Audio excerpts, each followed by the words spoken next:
नमस्कार. ठरलं तर मगमध्ये आज आपण पाहत आहोत. अश्विन टेबलवर बसलेला असतो आणि कल्पना त्याच्यासाठी छानशी कॉफी घेऊन येत असते आणि कॉफी पीत पीत तो मोबाईलमध्ये बघत असतो एक लिंक. ती ओपन झाल्यानंतर त्याला तर धक्काच बसतो. जवळजवळ त्याच्या हातातला कॉफीचा मगच खाली गळून पडतो आणि मग तो म्हणतो, मम्मा ही लिंक बघ. तो सगळेजण बघत असतात आणि तितक्यात अर्जुन आणि सायली आजीला घेऊन घरी वापस येतात आणि तेही घरात घुसताक्षणी त्यांच्या कानावर शब्द पडतात, जर हा मोबाईलचा व्हिडिओ दादाने पाहिला तर त्याला किती मोठा धक्का बसेल. हे शब्द त्याच्या कानावर पडतात आणि मग तो म्हणतो, काय झालं आहे, तुम्ही कसला एवढा विचार करताय, का घाबरले आहात एवढे. तेव्हा अश्विन म्हणतो, दादा ही व्हिडिओ क्लिप बघ ना. मग तो म्हणतो, कसली आहे. तेव्हा त्यालाही प्रश्न पडतो आणि मग त्याच्या जवळ जाऊन तो म्हणतो, बघू बरं. मग अश्विन सांगू लागतो, दाखवू लागतो आणि मग ती व्हिडिओ क्लिप पाहिल्यानंतर सगळ्या घरच्यांना धक्काच बसतो. त्या व्हिडिओ क्लिपमध्ये साक्षी तिचं स्टेटमेंट देत असते की अर्जुन आणि चैतन्यने तिला फसवलेलं आहे. मग चैतन्य आणि मी हिला कसं फसवलं म्हणून त्याला धक्का बसतो. तितक्यात चैतन्य धावत धावत अर्जुनच्या घरी येतो. अर्जुन, तू व्हिडिओ क्लिप पाहिलीस का असं विचारू लागतो. मग तोही म्हणतो, हो मी आत्ताच घरात आलो आणि तेच बघत आहे.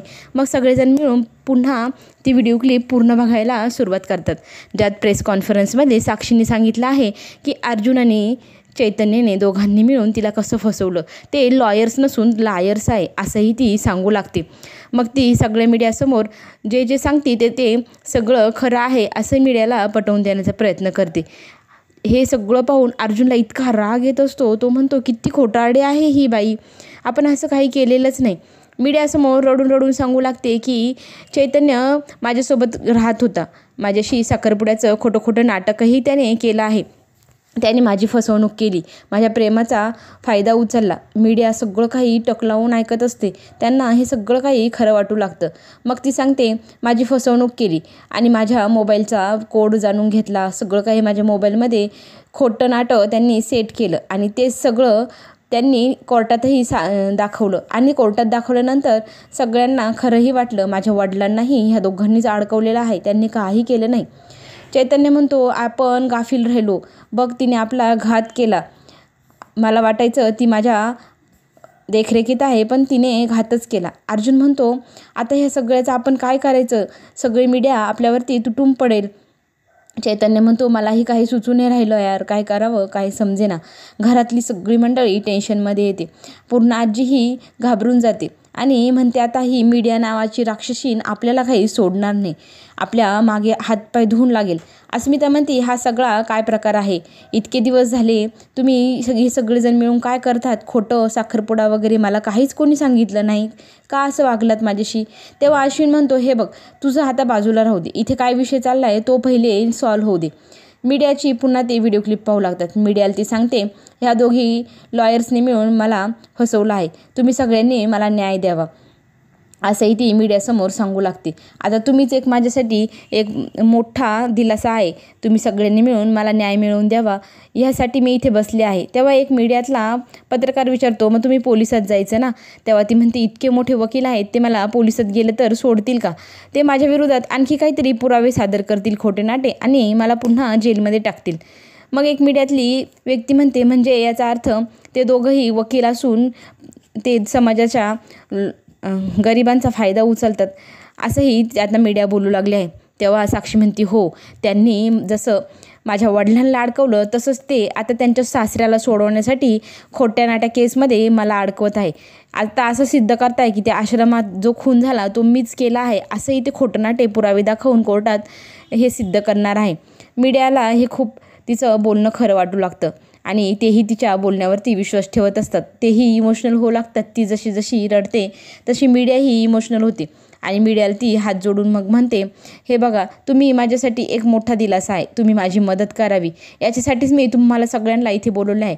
मलाही वाचवा, माझ्या वडिलांनाही वाचवा, मी तुमच्यासमोर हात जोडून विनंती करते. मी जे काही आत्तापर्यंत सांगितलं ते सगळं काही खरं आहे. अर्जुन आणि चैतन्य यांनी खोटे नाटे पुरावे गोळा केले आहे माझ्या विरोधात, माझ्या वडिलांविरोधात. अक्षरशः माझ्या वडिलांना तर जेलमध्येही टाकलेलं आहे त्या दोघांनी.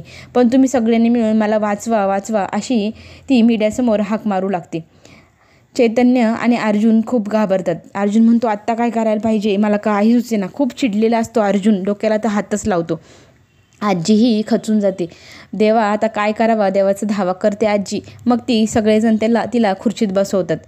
अर्जुन इतका चिडलेला असतो ह्या साक्षी शिखरेचं काय करावा म्हणून तो चिडचिड सुरू करतो. तेव्हा शांत डोक्याने सायली म्हणते, आपण कोणीही चिडायचं नाही. तिने आपल्याला चिडवण्यासाठीच हा सगळा प्रकार केला आहे. आपण रागाच्या भारात काहीतरी चुकीचं पाऊल उचलू आणि त्याचाच बरोबर फायदा ती घेणार. तेव्हा आपण शांत डोक्याने विचार करायला हवा.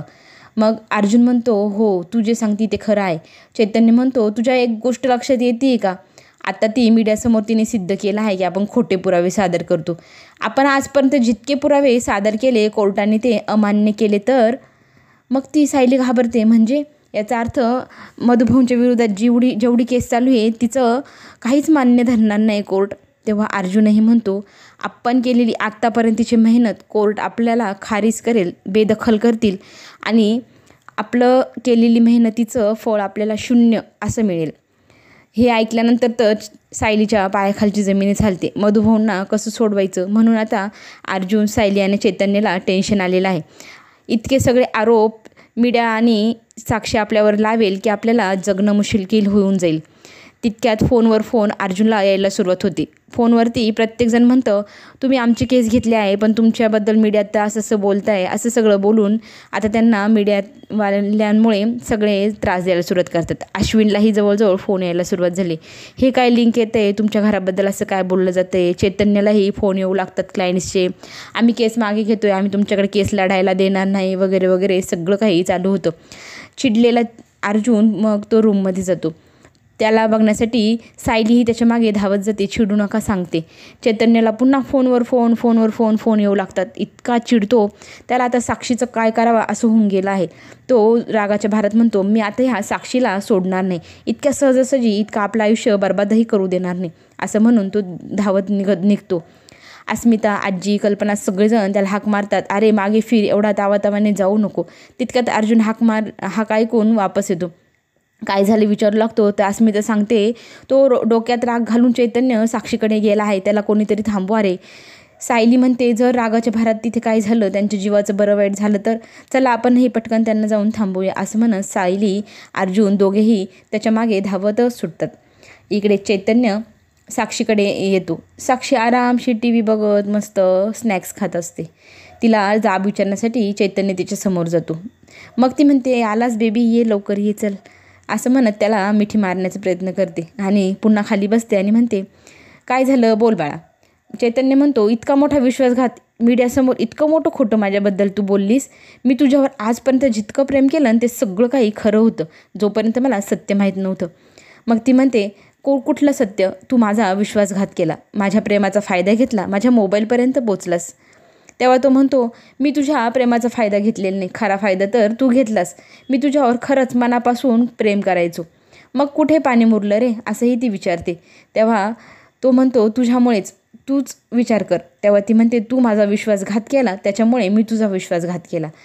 आपली बरोबरीच होऊ शकत नाही. तू एक फडतूस वकील आणि माझ्याशी प्रेम करण्याची एवढी तुझी लायकी तरी आहे का? तेव्हा चैतन्य म्हणतो, तुझ्यासारख्या बाईला धडा शिकवण्यासाठीच मी हे सगळं केलं. माझ्या मित्राला कुणालाही तू असंच केलंस ना. तेव्हा साक्षी म्हणते, अरे वा, ती लिंक आहे का ही? तेव्हापासून तुला कळलं का? त्या तुझ्या मित्राला मीच मरायला भाग पाडलं, फाशी त्याने माझ्यामुळेच घेतलं. पण बाळा, तू माझ्यासाठी फाशी घेऊ नकोस हं, नाही तर तूही जायचा त्याला भेटायला असं बोलू लागते. तिचं ते फुटकळ बोलणं ऐकून चैतन्याला इतका राग येतो. तो म्हणतो, तुला आणि तुझ्या त्या गुंडबापाला असं सहजासहजी मीही आणि अर्जुनही सोडणार नाही. तुमच्या दोघांची अशी हाल करून ठेवू जेलमध्ये की बघतच राहाल. त्या बोलण्यावर साक्षी इतकी चिडते आणि लगेच त्या फ्लॉवर पॉटला उचलते आणि उगरते चैतन्याच्या डोक्यात घालणारच असते रागारागाने. तितक्यात दारात आवाज येतो, खबरदार, माझ्या मित्राला हात जरी लावलास आणि एवढी खर्चटलं तरी तुझ्यावरती केस करेल, तुला इथल्या इथे उभ्या फाडून टाकेल, अशी धमकी अर्जुन देतो. आणि मग लगेच ती ॲक्टिंग सुरू करते, अरे बापरे, मी तुम्हाला खूप घाबरते हं, माफ करा असं म्हणत ती त्याच्यासमोर हात जोडू लागते. आणि मग दोघांमध्ये बोलणं सुरू होतं. अर्जुन म्हणतो, तुला वाटत असेल तू इतक्या सहजासहजी सुटशील, पण आम्ही तुला सुटू देणार नाही. सायली हे सगळं काही बोलणं ऐकत असते. चैतन्य, अर्जुन खूप चिडलेला असतात. पण अर्जुन चैतन्याला बघतो. अर्जुन म्हणतो शांत राहा. मग चैतन्य रागारागाने दारातनं बाहेर निघून जातो. अर्जुन तिला म्हणतो मी तुला इतक्या सहजासहजी सोडणार नाही, तू पाहतच राहा, पुढे जे काही तुझ्याबरोबर घडेल ते खूपच भयंकर राहील. तेव्हा साक्षी म्हणते मीही काही थोड्या पाण्याने न्यायली नाही, तुलाही मी सोडणार नाही. पुढे आपल्याला एक मोठी गोष्ट पाहायला मिळणार. अर्जुनच्या ऑफिसमध्ये गुंड आणि काही लोक घुसतात आणि काही लोक असेही असतात ज्यांची केस अर्जुनकडे असते. अर्जुनला ते म्हणतात आम्हाला तुमच्याकडे केस लढवायची नाही, कारण तुम्ही चुकीचे वकील आहात. हे मीडियासमोर सिद्धही झालेलं आहे. आम्हाला आमचे पैसे हवे. त्यातले काही गुंड तर चप्पल दगड वगैरे मारायला सुरुवात करतात. एक चप्पल अर्जुनच्या चेहऱ्यापर्यंत येते आणि ती सायली हाताने पकडते. पुढे जे काही होणार ते पाहणं खूपच रंजक ठरणार. ते पाहण्यासाठी आपण पुन्हा भेटू. तेव्हा चॅनलला सबस्क्राईब करायला विसरू नका, म्हणजे तुमच्यापर्यंत नवनवीन व्हिडिओ आणि व्हिडिओची नवीन अपडेट लवकरात लवकर पोहोचेल. आपण पुन्हा भेटूया. चला तर मग, धन्यवाद.